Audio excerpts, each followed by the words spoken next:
En la clase anterior habíamos visto que era uno de los puntos que trabajaba el texto de Gallegos acerca de qué manera se puede hacer una lectura que implique una, una lectura que en cierta manera pueda posibilitar una, una ubicación en la perspectiva de la historia de la ciencia en lo que a la psicología refiere, ¿no? Recuerda que habíamos visto esto, de qué manera se producen las revoluciones las revoluciones en la ciencia y a partir de qué momento se consolida o no un paradigma.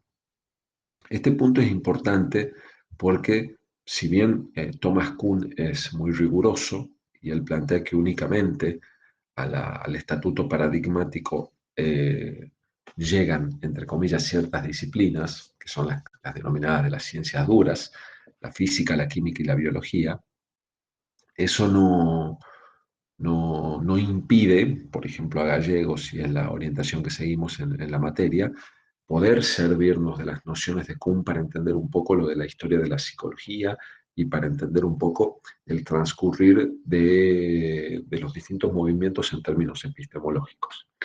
Y lo que vamos a ver hoy, por supuesto que dado el marco, o sea, de lo complejo del día de hoy, de hecho, este, estamos dando una clase así virtual, si hubiese sido presencial hubiese tenido sus dificultades, dentro del marco que sea posible dar, eh,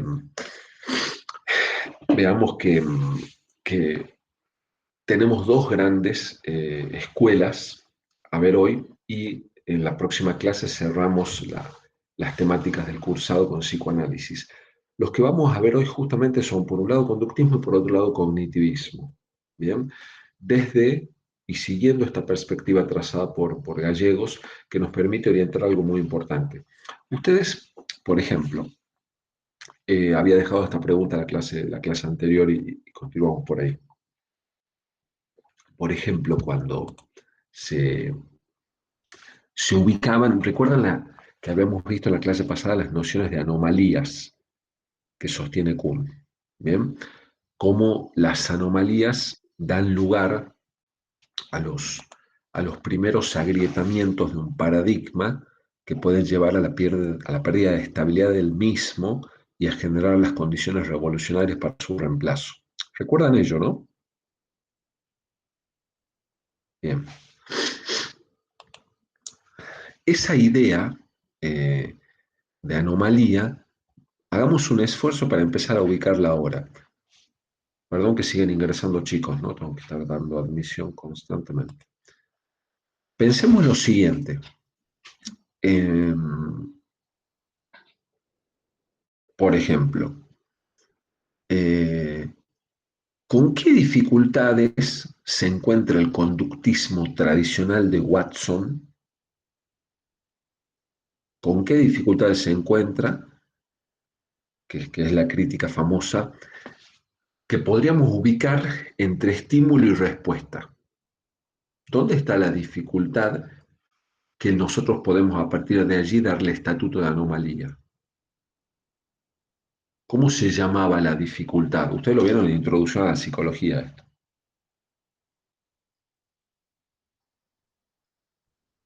Entre estímulo y respuesta, ¿qué pasaba para el conductismo? ¿Y qué críticas recibe en función de eso? ¿Que se limitaba solamente a lo observable? No, ese es el perfil epistemológico. Claramente vimos que el conductismo es el proyecto para la psicología del Círculo de Viena, es decir, solamente va a ser científico aquello que es observable y aprensible a Pero, o partir de sea, los sentidos. limitarse solamente eso, o sea, no va a tener en cuenta la parte emocional. O sea, Supongamos, pero ahí está el punto. Pero ¿cómo era el término, con dos palabras, que daba cuenta justamente de la anomalía epistemológica del conductismo? ¿La caja negra, profe? Exactamente, la caja negra, black box. La caja negra, ¿de qué se trata como anomalía? Que entre estímulo y respuesta, el conductismo no tenía una elaboración epistemológica seria y rigurosa acerca de qué sucede para que un sujeto reciba un estímulo y a partir de allí se comporte de una determinada manera, y otro sujeto pueda recibir el mismo estímulo y se comporte de un modo distinto. ¿Está? ¿De qué se sirve el conductismo? ¿Está? Esa sería la cuestión. Por ejemplo, vamos a ver que en el texto dedicado al conductismo, que es el texto de Spence, los, los, los postulados y métodos del conductismo, vamos a ver que Spence adscribe a una línea, esto es muy interesante seguirlo en términos de Kuhn, ¿no? Porque adscribe a la línea del neoconductismo. El neoconductismo fue un proyecto que en términos de Popper podríamos decir que han sido intentos de resistir la falsación, ¿no?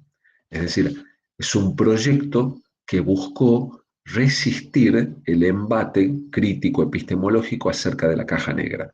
Ahora, ¿cuál es el tema de la caja negra?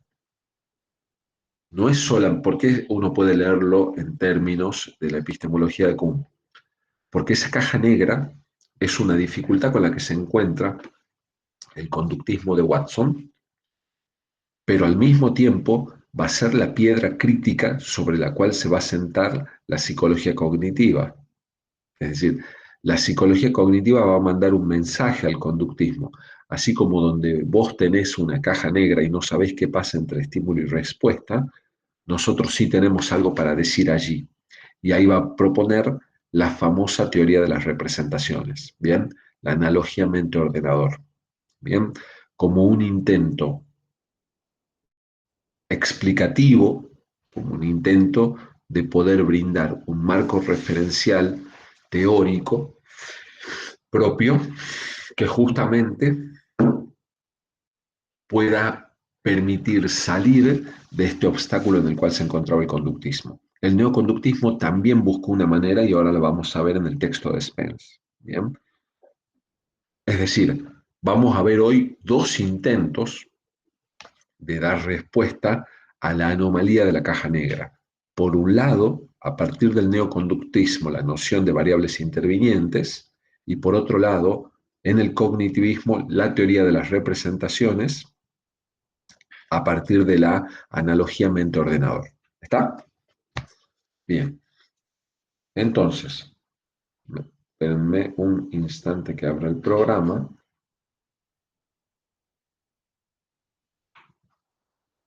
Un segundo.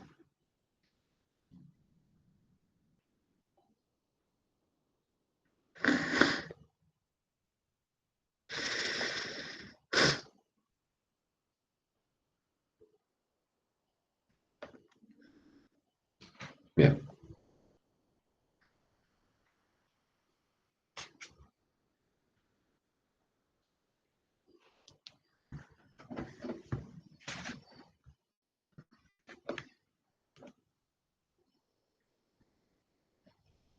Bien.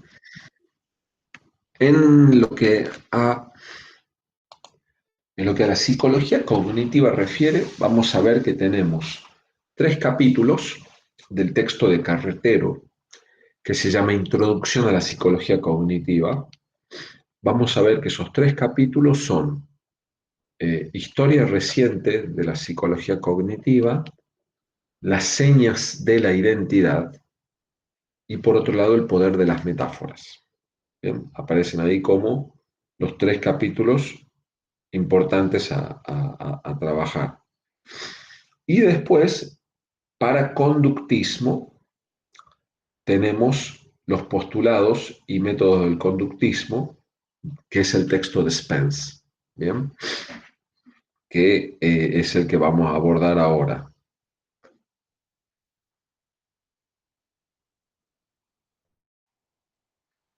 Bien. Vamos entonces al texto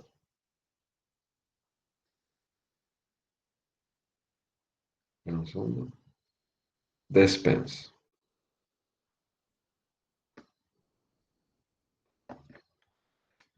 El texto de Spence ingresa planteando algo que es sustancial, que tiene que ver directamente con unos puntos muy importantes en relación a qué es esto de hacer ciencia. Miren lo que dice. Plantea varias cuestiones, pero fundamentalmente viene trayendo unos planteos en relación a qué sería ciencia para el conductista, ¿no? Dice, hay un tema contra aquí, es qué hacer con lo conceptual. Es decir, ¿qué va a hacer un conductista con los conceptos? Por algo fundamental. Si yo solamente puedo abordar lo observable, ¿cómo me nutro conceptualmente de ello y qué hago con los conceptos? Supongamos, yo tengo un proyecto de investigación desde el conductismo y quiero investigar la capacidad de atención de las personas en función de la luminosidad. La luminosidad es el estímulo y la respuesta es la concentración. ¿Está? Entonces puedo hacer un estudio de qué manera ese estímulo lumínico incide en la capacidad de atención de las personas. Entonces, a mayor luminosidad se supone que debería haber, parto de la hipótesis, de mayor concentración, y a menor luminosidad, menor concentración, que la gente puede tener sueño, se cansa, etc. Bueno, ese esquema nos encuentra con una dificultad, para decir a Spence. ¿De qué manera? ¿Qué hacemos con lo teórico aquí? ¿Cómo teorizo yo entre el estímulo y la respuesta? ¿Qué puedo decir que acontece en el medio? Es decir, en la caja negra. Bueno, entonces dice, ¿por qué el punto este? Porque el conductismo se encontraba en una situación complicada, y es decir, ¿de qué manera, por ejemplo, un físico, si yo digo, bueno, yo tiro, no sé, estos anteojos, los suelto, se caen al piso. Después agarro, no sé, un vaso, lo suelto y se cae al piso. Entonces, acumulo observables y llego a la ley de gravedad. ¿Está? Y la conceptualizo, la ley de gravedad, y la fundamento lógica y matemáticamente. Recuerden que veíamos esto, todas las leyes de la física tienen una fundamentación lógico-matemática. Entonces, ¿de qué manera el conductista, a partir de lo observable, puede llevar a la elaboración de una ley? ¿No? Entonces, ¿cómo puedo concluir en la formulación de leyes? Bueno, eso es lo que se va a proponer Spence. ¿Está? Es de qué manera pensar que pueden haber leyes en el conductismo. Dice, una ley científica, dice, siempre va a ser de algún modo, en mayor o menor grado, abstracta, en el sentido que se refiere a propiedades de los sucesos o de la secuencia de sucesos que describe, e ignora otras propiedades que quizás son importantes para el momento.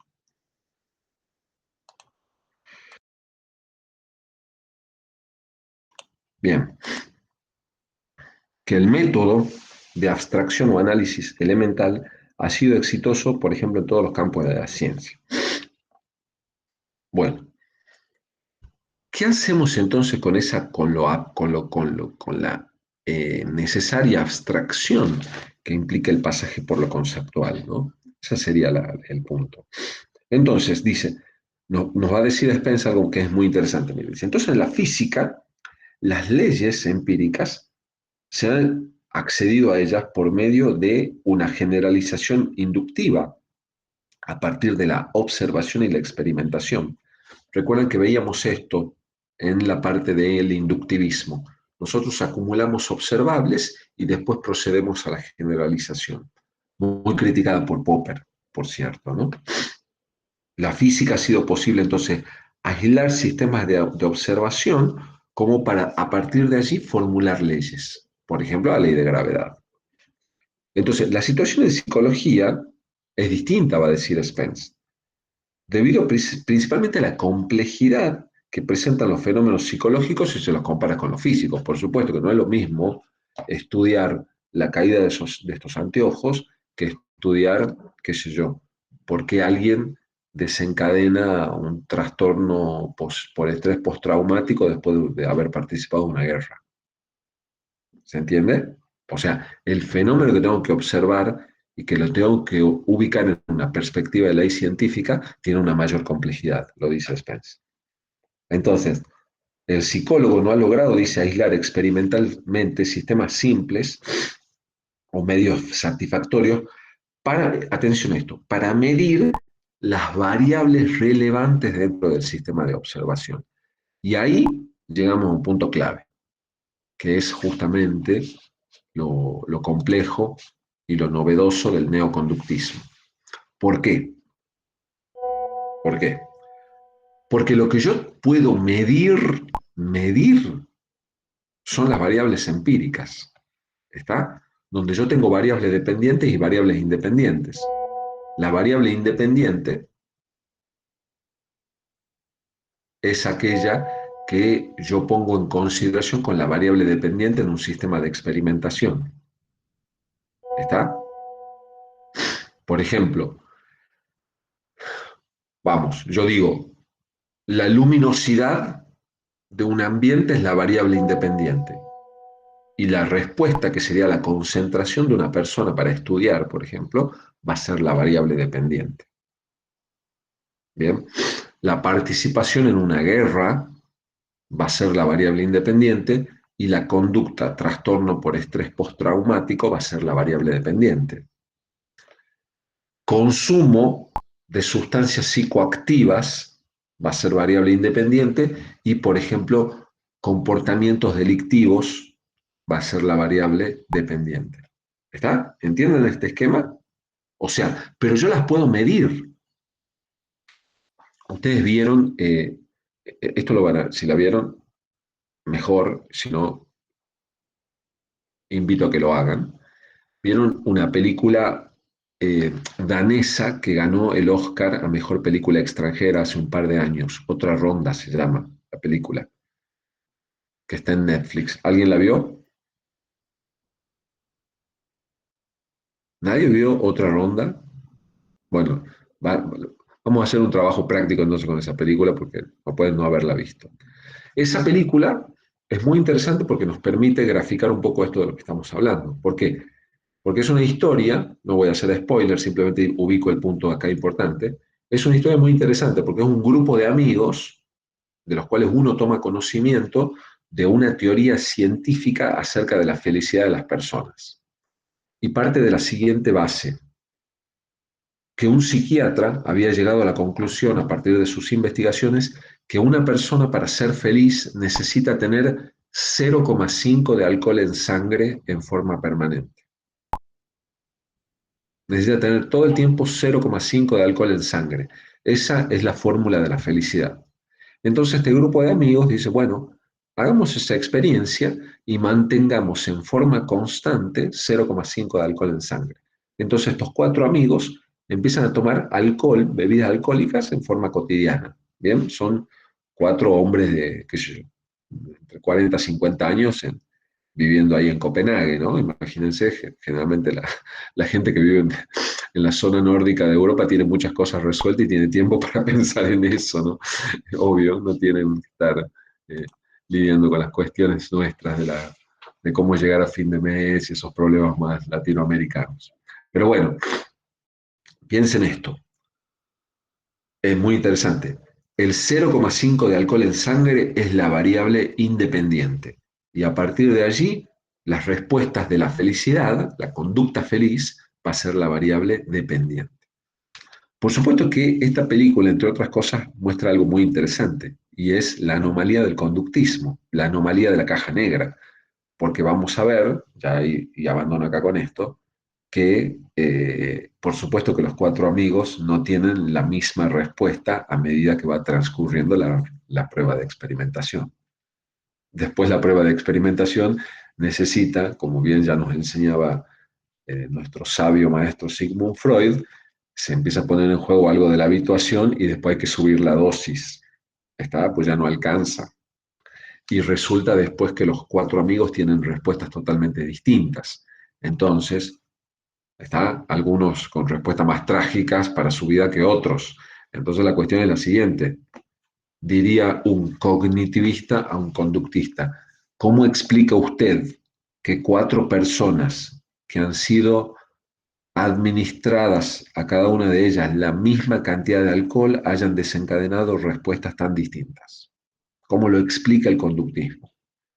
Yo puedo observar y medir el estímulo, es decir, 0,5 de alcohol. Puedo observar las respuestas, qué sé yo. Supongamos que yo pueda protocolizar la felicidad. ¿Qué hace feliz a una persona? Qué sé yo, que pueda estar bien con su familia, que pueda estar bien en su trabajo, que pueda estar bien haciendo actividades de tiempo libre, artísticas, culturales, qué sé yo. Cada uno protocoliza como quiere. El tema es que lo que yo no puedo ni observar ni medir es qué pasa en el medio. ¿Se entiende? ¿Qué incide para que esos 4 sujetos tengan 4 respuestas distintas? ¿Está? Bueno, entonces, ¿cuál es la propuesta del señor Spence ante esta situación? Spence va a decirnos, miren lo siguiente, porque esto es pregunta de examen, pregunta de parcial, grábenselo porque acá está la clave de la perspectiva del neoconductismo. Dice, en psicología, las teorías sirven principalmente para ayudar a formular leyes empíricas. ¿Está? Para formular leyes empíricas, dice. Consisten en conjeturas de cómo se relacionan los factores, escuchen esto, desconocidos o no controlados del sistema estudiado, con las variables conocidas. ¿Bien? La gran novedad del neoconductismo es entonces que permite poner en consideración la posibilidad de darle relevancia a los factores no conocidos del sistema. Bien, recuerden que el problema de la caja negra era eso, que yo solamente puedo estudiar y darle relevancia científica a aquello que es observable. Bueno, entonces, frente a algo que yo no sé cómo funciona, voy a tener una hipótesis acerca de cómo funciona. ¿Bien? Si yo desconozco cómo funciona algo, elaboraré una hipótesis acerca de lo mismo. Entonces, a estas construcciones hipotéticas, un conductista llamado Tolman las va a denominar variables intervinientes. ¿Bien? Variables intervinientes. ¿Por qué? Porque intervienen entre las variables medibles, que son, por un lado, las variables que pueden ser ambientales y orgánicas, y por otro lado, las variables de la conducta y de la respuesta. ¿Bien? Son fundamentalmente las dos grandes líneas de lectura. ¿Qué implica esto? Que por un lado, tenemos que considerar que las variables intervinientes, desde la perspectiva del neoconductismo, van a ser aquellas variables que van a estar en el medio, suposiciones teóricas, entre las variables de estímulo y las variables de respuesta. Y las variables de estímulo pueden ser dos variables ambientales o variables orgánicas. ¿Bien? Por ejemplo, la película que les comentaba recién, 0,5 de alcohol, sería un ejemplo de variable orgánica. ¿Bien? Cómo incide en el organismo y a partir de allí una respuesta determinada. La participación de una persona en una guerra sería un ejemplo de variable ambiental. O qué sé yo, o por ejemplo que podamos hacer un estudio de trastornos de salud mental en personas en un contexto post-pandémico. ¿Bien? La pandemia de la COVID-19 sería un ejemplo de variable ambiental mensurable. ¿Está? Y la conducta, qué sé yo, podríamos estudiar porque algunas personas se han deprimido, porque algunas se han vuelto maníacas, porque algunas han podido trabajar, porque algunas, etc. Entonces, tenemos variables de estímulo, variables de respuesta, variables orgánicas. Variables de respuesta, dice, se trata, nos va a decir Spence, de medir las propiedades de la conducta. ¿Bien? Y variables de estímulo, justamente de ese medio que es físico o social. Vieron que, qué sé yo, uno podría decir que en la pandemia se incrementó mucho el consumo de psicofármacos. Yo podría estudiar la variable ambiental, que sería el contexto pandémico, y la respuesta, que sería el consumo de psicofármacos. ¿Está? Como para dar cuenta. Esos son dos fenómenos totalmente observables y abordables. Ahora, qué sé yo, puede ser que alguien a partir de la pandemia consumió ansiolíticos y otro consumió antidepresivos y otro consumió alcohol, qué sé yo. Cada uno consumió cualquier cosa distinta. La propuesta de la variable interviniente es una respuesta para tratar de entender qué pudo haber llevado a alguien a hacer una cosa y a otra persona a hacer otra. ¿Está? Desde la perspectiva del conductismo. Entonces, lo que nos va a proponer Spence es una lectura que tiene como objetivo formular leyes. Bien, esas leyes, justamente, son de dos tipos. Van a ver ahí, lo van a precisar en el texto, porque esto está explicado a modo de un cuadrito, ahí como un esquema conceptual, donde las leyes empíricas son cuatro, fundamentalmente. Las leyes 1, que estudian respuesta, las leyes 2, de tipo 2, que estudian estímulos, las leyes 3, que estudian fundamentalmente lo orgánico, y las leyes de tipo 4, que también es una articulación de lo orgánico como respuesta. Y después tenemos 5 tipos de leyes hipotéticas, las que van de las 5 a la 9. Ya veremos rápidamente cuáles son esas. Entonces, pregunta de examen: ¿de qué leyes habla Spence? Fundamentalmente habla de dos grandes grupos de leyes: leyes empíricas y leyes hipotéticas. Bien, las leyes hipotéticas son el emergente justamente de las variables intervinientes.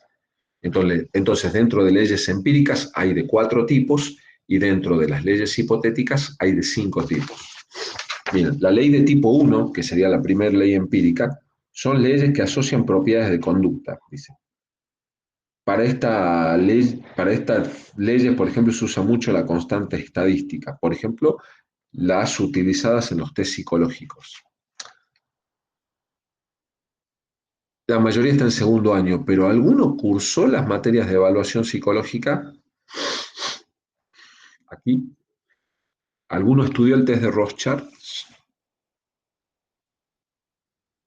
A ver, Rocío, usted estudió el test de Rorschach, por lo que veo.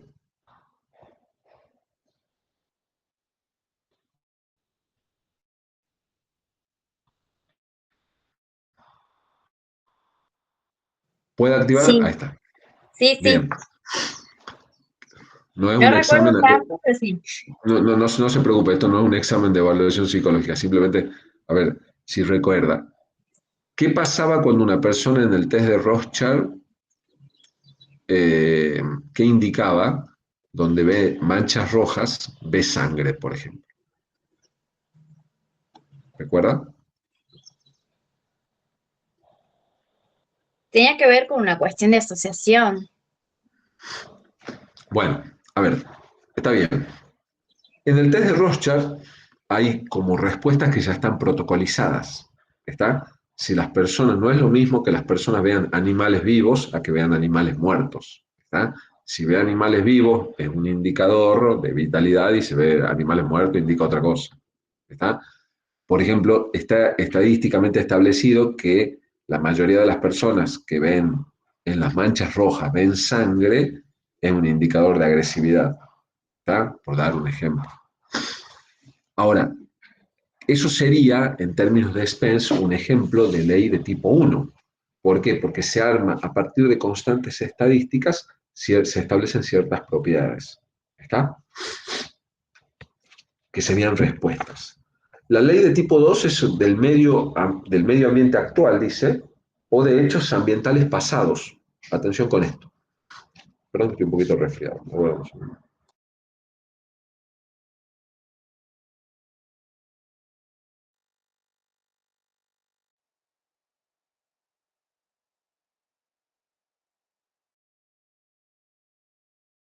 ¿Cómo se llamaba la primera? La ley de tipo 1, no tienen un nombre, van a ver que ahí en el texto están con símbolos. Es la ley de respuesta. La ley de, van a ver, ley de tipo 1, R igual, está en función de respuesta. Es la ley que estudia las respuestas principalmente. La ley de tipo 2, miren esto, medio ambiente actual o hechos pasados. Miren eso. En el caso de experimentos típicos sobre la percepción, nos interesan efectos producidos por la variación de aspectos del estímulo ambiental en el sujeto. Por ejemplo, estudiar hechos ambientales pasados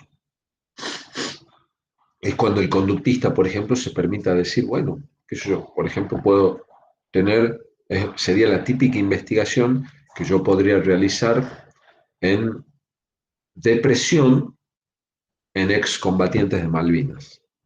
¿Está? Han participado de una contienda bélica de hace 42 años. Sin embargo, puedo estudiar hoy indicadores depresivos. ¿Está? Es un hecho ambiental del pasado, pero lo estudio ahora. Por eso dice ley empírica 2, la respuesta está igual a F y E entre paréntesis. La E entre paréntesis, que van a ver este cuadrito que está en la página 26, da cuenta de estímulo. ¿Bien? Después, las leyes de tipo 3 y 4 provienen del campo de la psicología por ahí neurofisiológica y se ocupa solo de los tipos más simples de fenómenos de conducta. Por ejemplo, respuestas sensoriales. ¿Está? Por ejemplo, que veíamos recién, sería el ejemplo, la ley 3, que es sobre respuestas orgánicas, sería, por ejemplo, la capacidad de atención de una persona ante un estímulo lumínico. ¿Bien? Sería un ejemplo. Ahora bien, dice, nuestra incapacidad para efectuar mediciones de clases de hechos, por ejemplo, de las variables orgánicas, en algunos fenómenos de conducta, ha sido factores subyacentes que determinaron su sustitución, y escuchen esto, por construcciones hipotéticas intervinientes. ¿Qué significa? El conductista llega a la conclusión de que, bueno, hay cosas que no puedo explicar porque no las puedo observar. Entonces, a lo que no puedo observar, le voy a poner el nombre construcciones hipotéticas intervinientes y ante ello plantearé opciones. ¿Está? Entonces, esas construcciones hipotéticas intervinientes van a ser pensadas por Spence por los tipos de conductas hipotéticas, leyes hipotéticas, las cuales van a ser justamente 5, de las 5 a la 9. Dice, es un nuevo tipo de relaciones hipotéticas o conjeturadas que están implicadas en la introducción de construcciones hipotéticas intervinientes. Dice, estas son designadas con la letra, bueno, IA, 1A, 1B, y son variables de estado hipotéticas que están en un rectángulo. Van a ver ahí que está este esquemita, no sé si logran verlo, es un esquema que nos presenta las construcciones hipotéticas, ¿no? Y va a decir que el medio ambiente o situación ambiental está presente en 3 intervalos distintos: pasado, presente y futuro. Miren qué interesante esto. Estas E y también las R representan variables empíricas. ¿Bien? Estímulo y respuesta. Entonces, ¿cuáles son esos tipos de leyes? Por ejemplo, la ley de tipo 5, la ley hipotética, dice, define o introduce variables intervinientes en términos de hechos pasados. Por ejemplo, cuando yo considero hipotéticamente que un acontecimiento pasado puede estar influyendo en una conducta determinada.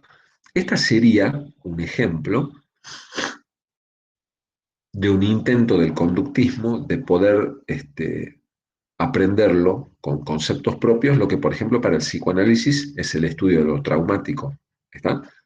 Cuando desde el psicoanálisis se estudia lo traumático como un acontecimiento pasado, que yo puedo construirlo hipotéticamente, no como un hecho efectivamente acaecido, es introducir una variable interviniente hipotética. ¿Se entiende? No estamos hablando como en la ley empírica donde tenemos la guerra de Malvinas. Eso es un hecho absolutamente acaecido, observable, ¿está? Medido, etc. En cambio, ciertos acontecimientos traumáticos que podemos reconstruirlos hipotéticamente, pero no sabemos si efectivamente ocurrieron como tales. ¿Está? Después, las leyes de tipo 6 relacionan con las variables ambientales del presente.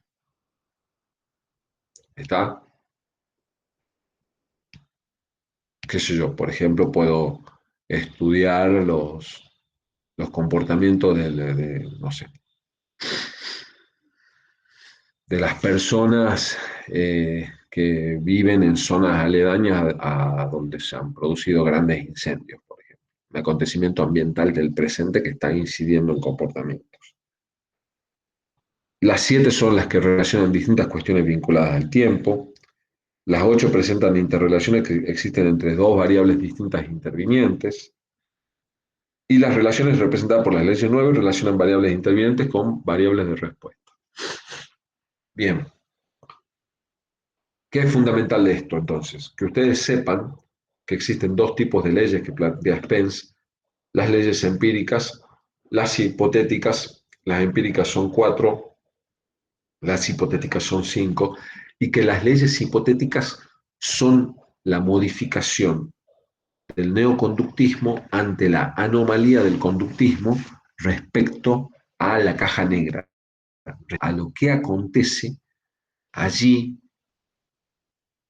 en el medio sin poder dar respuesta. Bien, entonces nosotros podemos decir que entre el estímulo y la respuesta ahora tenemos las variables intervinientes.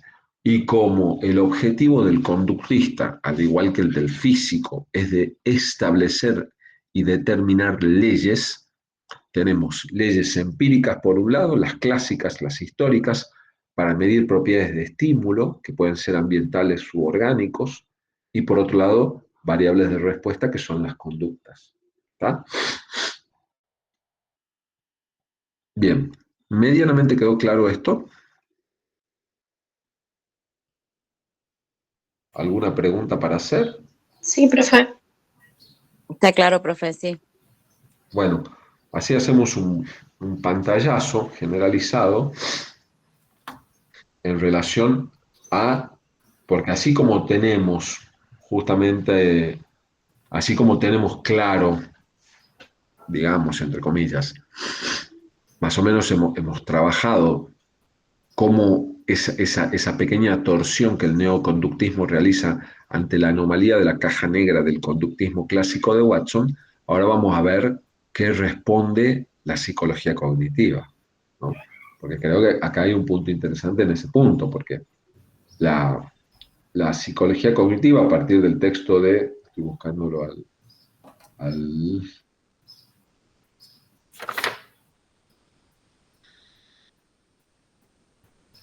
al señor Carretero. Ahí está. Bien. Vamos a ver ahí que Carretero, como les decía, presenta en la introducción a la psicología cognitiva algunos aspectos importantes.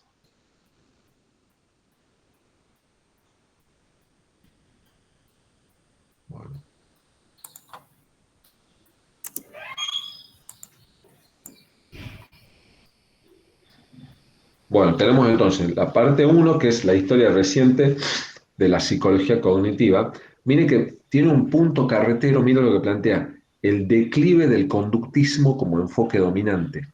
Bien, el declive del conductismo justamente se produce en esos términos, que no poder dar cuenta de lo acaecido entre el estímulo y la respuesta. Y como era el enfoque dominante porque adscribía los valores del Círculo de Viena, también impacta negativamente en el poder del conductismo todo el desarrollo cognitivo, perdón, que la psicología cognitiva se va a servir de todo el desarrollo informático. Recuerden que toda la carrera informática se desencadena fuertemente después de la Segunda Guerra Mundial a mediados del siglo XX. Entonces, a partir de allí, el conductismo se va a servir de algo que es fundamental, es decir, plantear la posibilidad de que hay una analogía de funcionamiento entre la mente humana y la computadora. ¿Está? La computadora se va a transformar en el modelo para la solución de problemas. Entonces, se va a partir de la idea de que hay un isomorfismo y un isodinamismo. ¿En qué sentido? Que la mente humana procede para resolver problemas del mismo modo que la computadora o el ordenador. ¿Está?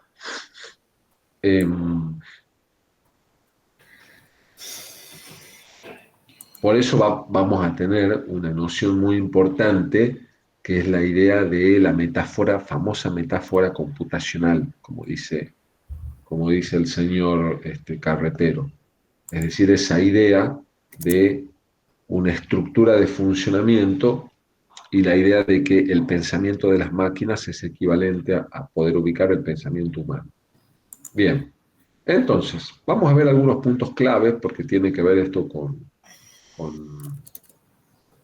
poder ubicar principalmente lo referido a las nociones de representaciones y a aquellos conceptos y constructos centrales de la psicología cognitiva.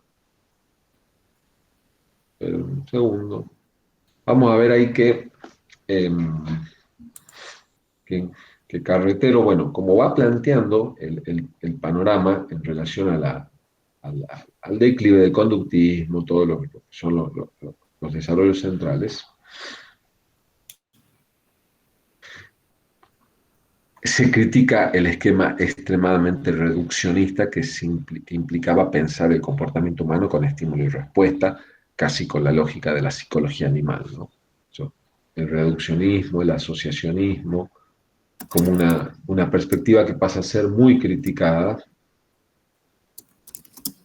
Y en lo que al esquema, a la estructura, al inductivismo metodológico también, pero vamos a ver fundamentalmente que, sirviéndose de Gardner, lo que va a decir Carretero es que nosotros podemos ubicar fundamentalmente en relación a la psicología y a la ciencia cognitiva aquellos aspectos que hacen a los núcleos, justamente al núcleo conceptual, podemos decir, a los esquemas, que son las características fundamentales de la ciencia cognitiva. Vamos a ver ahí que cómo está planteado. Un segundo. Tenemos, por un lado, algo que tiene que ver, por un lado, con lo interdisciplinario, por supuesto, pero son una serie de nociones. Cuando hablamos de las características fundamentales de la ciencia cognitiva, las mismas son 5. Espera un segundo.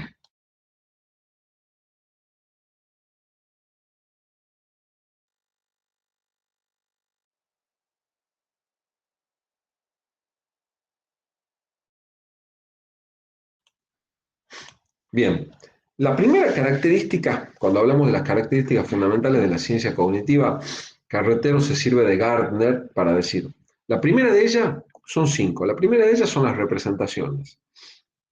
Dice, la ciencia cognitiva se basa en la creencia de que es legítimo postular un nivel separado de análisis al que podría denominarse el nivel de la representación. El hombre de ciencia opera en este nivel a partir de distintas representaciones, símbolos, reglas, imágenes, y explora la forma en que estas representaciones se amalgaman, se transforman o se contrastan entre sí. Este nivel es indispensable para explicar, miren esto, toda la variedad de conductas y pensamientos humanos. ¿Qué significa? Que si entre el estímulo y la respuesta los neoconductistas proponen las variables intervinientes, entre el estímulo y la respuesta los cognitivistas van a proponer las representaciones, es decir, símbolos, imágenes, ideas extraídos del modelo computacional para entender por qué una persona se comporta como se comporta. ¿Está? ¿Por qué piensa como piensa? ¿Por qué actúa como actúa? Entonces, científico cognitivista considera todas las maneras tradicionales de dar cuenta del pensar humano. El neurocientífico ubica todo en la célula nerviosa, el historiador únicamente en lo cultural o en la experiencia, mientras que el cognitivista no cuestiona lo útil de esos niveles, pero funda su disciplina en la premisa de que, a los fines de la ciencia, la actividad cognitiva humana debe ser descrita en función de símbolos, esquemas, imágenes, ideas, y otras formas de representación mental. Entonces, estas representaciones conforman el pilar conceptual de la ciencia cognitiva, porque van a encajar exactamente como respuesta a la caja negra del conductismo. ¿Bien? Las otras características fundamentales de la ciencia cognitiva están dadas justamente por las computadoras. ¿Bien? La computadora, en tanto modelo de funcionamiento, dice, hay como una idea donde, por supuesto, que es la metáfora computacional, la analogía mente-ordenador, es decir, si los programas computacionales tienen un esquema de resolución de problemas, la mente humana opera de la misma manera. Sería la lógica de entenderlo desde el cognitivismo. Dice. Además de servir, mira lo que dice Gardner, además de servir como modelo de pensamiento, la computadora es también una herramienta valiosa en la tarea de los científicos cognitivistas. La mayoría la utiliza para analizar datos y un número creciente para simular con ella. La ciencia, incluso de la inteligencia artificial elaborada en torno a la simulación por computadoras, es considerada por muchos la disciplina central de la ciencia cognitiva y la que más probabilidades tiene de desplazar otros campos de estudio. Entonces, representaciones por un lado, metáfora computacional, por supuesto que eso después va a entrar en crisis también, y también tiene sus críticas la psicología cognitiva, porque uno podría decir, bueno, ¿por qué el pensamiento humano tiene que equivaler a cómo piensa una computadora? Pero bueno, acá hay un esquema que armó las estructuras partiendo de esa idea, ¿no? Así que lo vemos desde ahí. Después, la tercera característica, que es como una crítica, pero lo piensan y lo asumen en esa perspectiva, que es una atenuación, hay un resto de importancia que se le dio siempre a los factores ligados a los afectos, al contexto, a la cultura y a la historia. Esta es una de las grandes críticas a la psicología cognitiva, porque ellos dicen de entrada que los afectos, el contexto y la cultura no son aspectos muy relevantes para su estudio. Bueno, y eso es una crítica que se puede hacer, por ejemplo, desde el psicoanálisis. Para el psicoanálisis los afectos son centrales. ¿Está? Lo emocional es central para entender por qué se comporta alguien como se comporta. ¿Está? Inhibición, síntoma y angustia en Freud. Freud le dedicó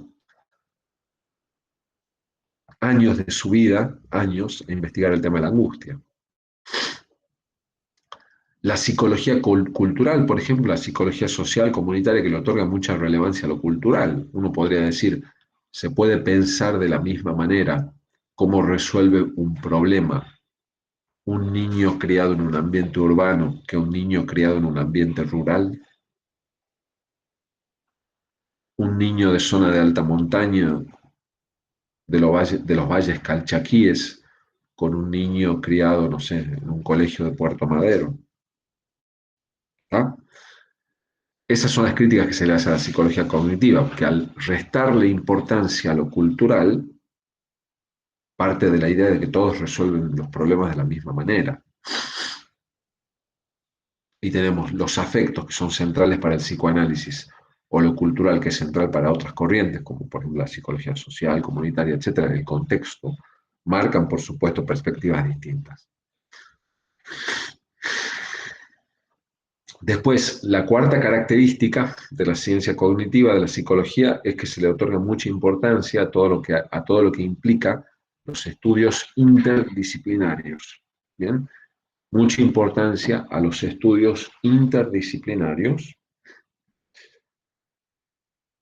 Vamos a ver que en lo que a la interdisciplina refiere, las ciencias cognitivas relacionan la filosofía, y esa es la quinta característica, que tiene sus raíces en la tradición filosófica clásica, en los filósofos griegos de la Ilustración,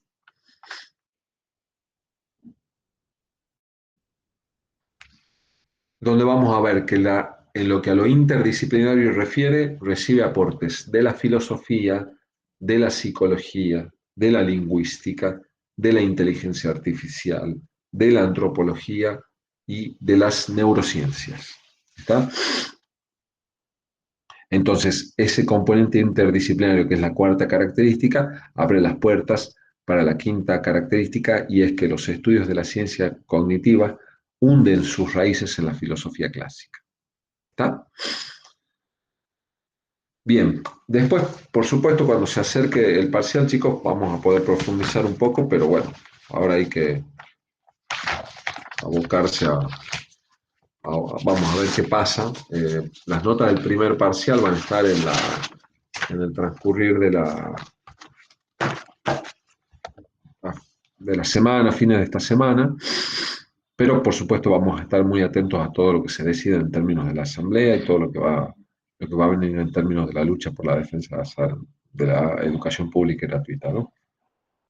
La tercera característica es justamente la crítica, perdón, no es crítica, es la atenuación a la importancia atribuida a factores como son los afectos, lo cultural, lo histórico.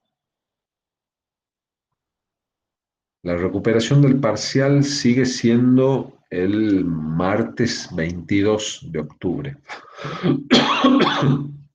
Pero por supuesto, chicos, que dependemos mucho de la sucesión de los hechos. ¿Está? A ver qué se decide, si hay o no hay toma de la facultad y ese tipo de cosas. ¿Está?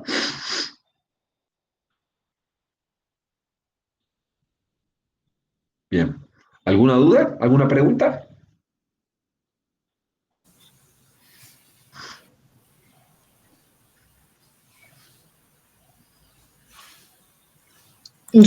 La lectura tiene que ser, como usted no viene dando este pantallazo de la unidad, o sea, primero Spencer y después Carrero.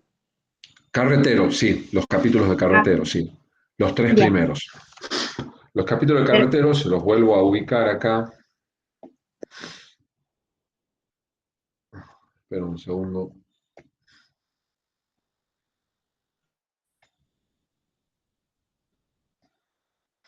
Los capítulos de Carretero son la historia reciente de la psicología cognitiva, las señas de la identidad, es el segundo capítulo, y el tercero, el poder de las metáforas, que alude justamente a la metáfora computacional. Después vamos a profundizar un poco, nos queda la clase de psicoanálisis, y ahí, si tenemos tiempo, seguramente vamos a poder ahondar en algún repaso. ¿Está? Bien, ¿las Así que profesoras bueno. consultas se van a cargar en el aula? Sí, díganme. Sí, las notas del primer parcial se van a cargar en el aula. Sí, aula virtual.